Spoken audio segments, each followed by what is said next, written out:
हिंदू धर्म के सबसे अधिक महत्वपूर्ण व्रतों में निर्जला एकादशी का व्रत है।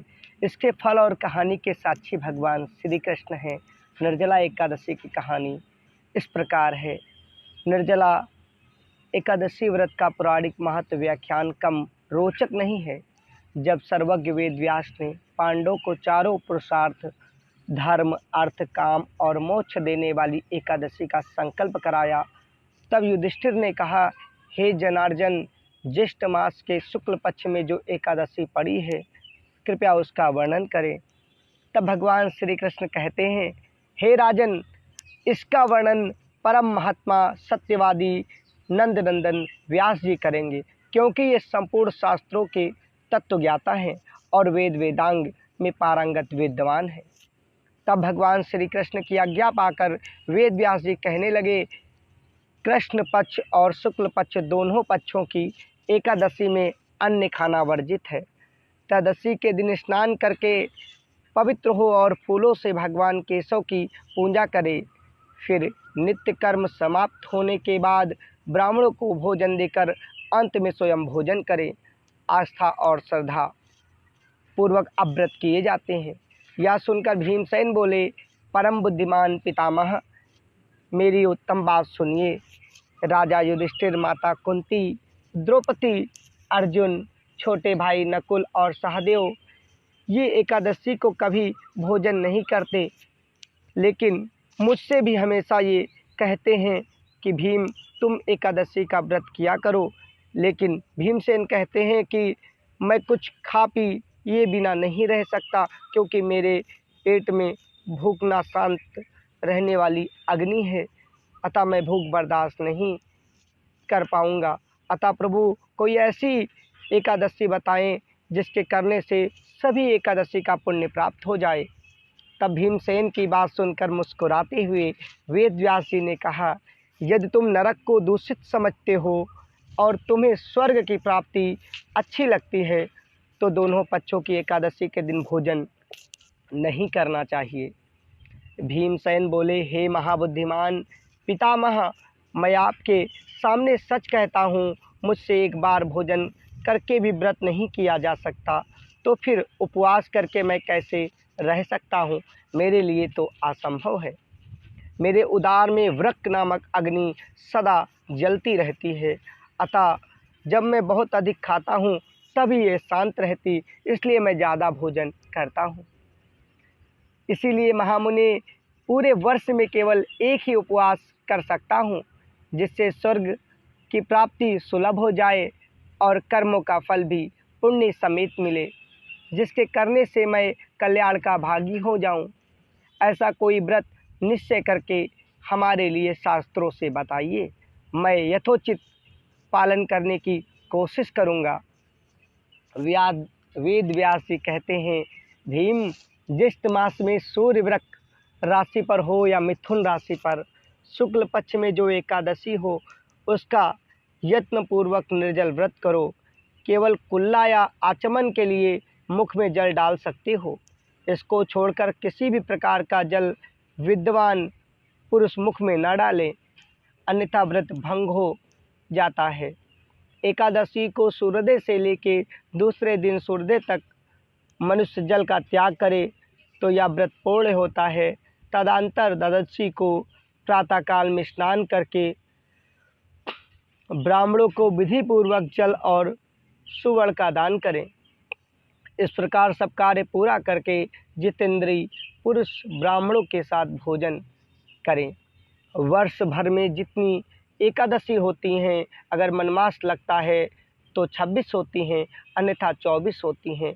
सबका फल निर्जला एकादशी के पालन मात्र से मनुष्य एक ही बार में प्राप्त कर सकता है, इसमें तनिक भी संदेह नहीं। इस बात के साक्षी भगवान श्री कृष्ण खुद हैं।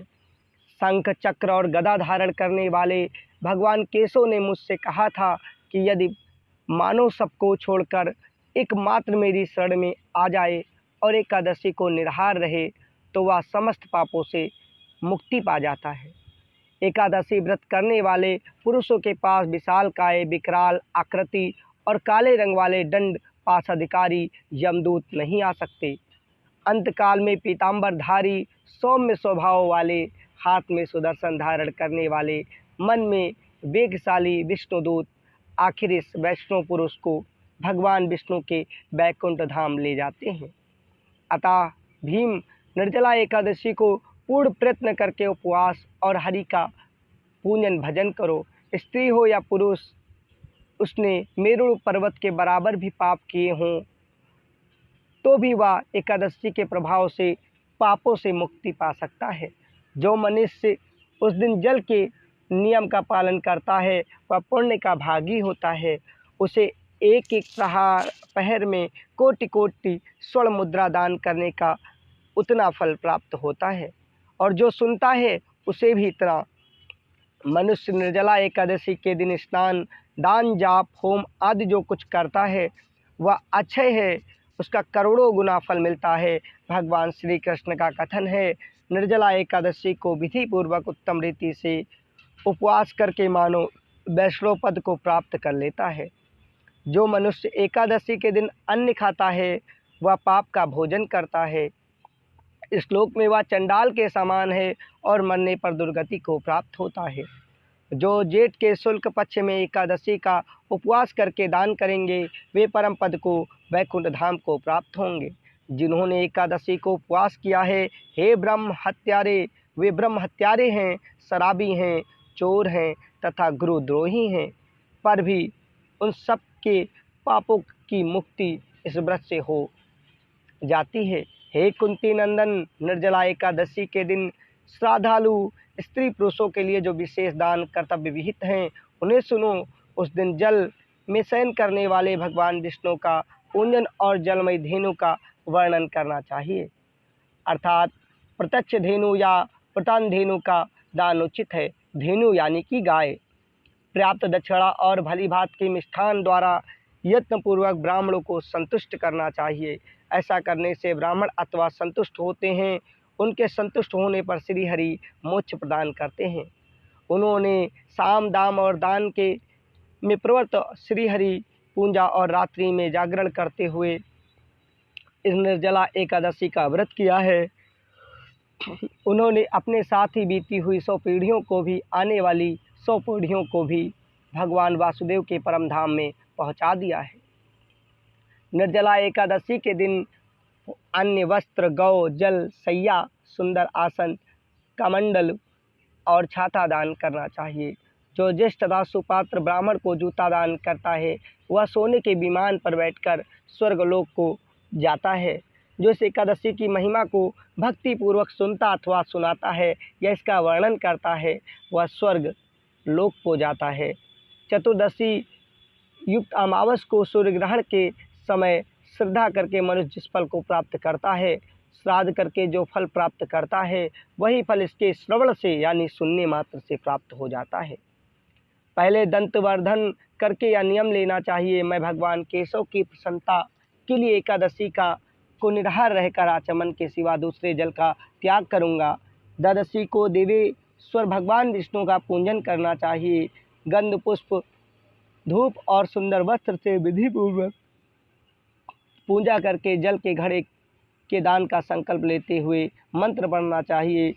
संसार सागर से तारने वाले ही देव ऋषि के इस जल के घड़े का दान करने से आप मुझे परम गति को प्राप्त कराइए।